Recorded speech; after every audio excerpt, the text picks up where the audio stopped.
my grandmother before she could meet her grandson.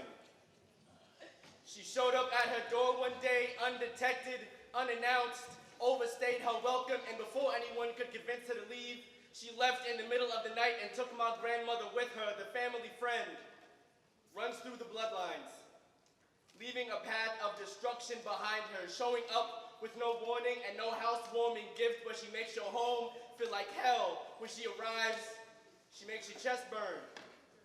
She makes your heart ache. She steals mothers from their children and daughters from their parents. She's a thief.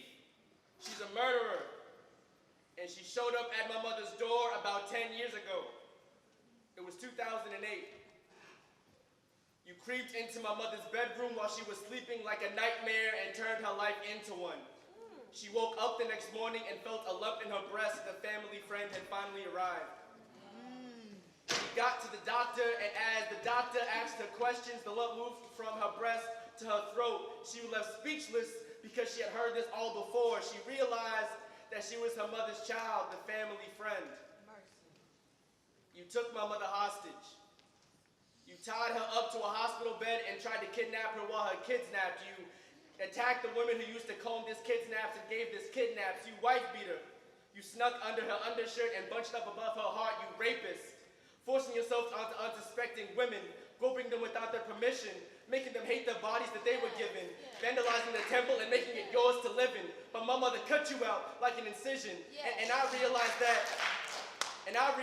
my mother is no chicken. So yes, you might have taken her breasts, but you won't be the one giving her wings. She can still stand on her own two legs, walking to the beat of her own drum, sticking to her guns. I wish that you were a real person so I could two-piece you right by your heart, so that you can know the pain in your chest that you caused my mother and my grandmother and my aunts and my cousins and every other woman who was cursed with your presence.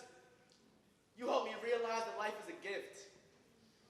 And you taught me that women are stronger than any man could ever understand. They can stand in their size 6s and look above the clouds, that they can bring life into this world without losing theirs and bleed for 7 days straight without becoming weak. They can have their breasts ripped off their chest and still be more women than before. They can float like a butterfly and sting like a bee simultaneously. You, women, are fighters, are soldiers, are warriors, are survivors, and no one can stop you, not even yourselves. In March 2013, right before her birthday, my mother's 5-year battle with the family friend ended, and she was declared breast cancer free.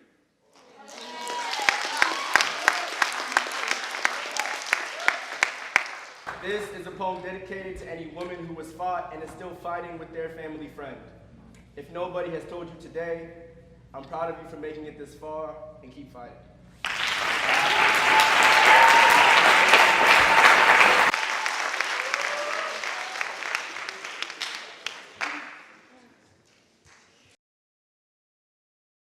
Conversations with her were full of actual life sentences, so at the end of each day, I would have enough source material to write a whole research paper on the reasons why she's the one. I told her that she used to be my favorite simile. But I realized that the word like isn't strong enough, so now the way that I love her has become my greatest extended metaphor. And at the end of each day, I would have enough source material to write a whole research paper on the reasons that I met her for. I told her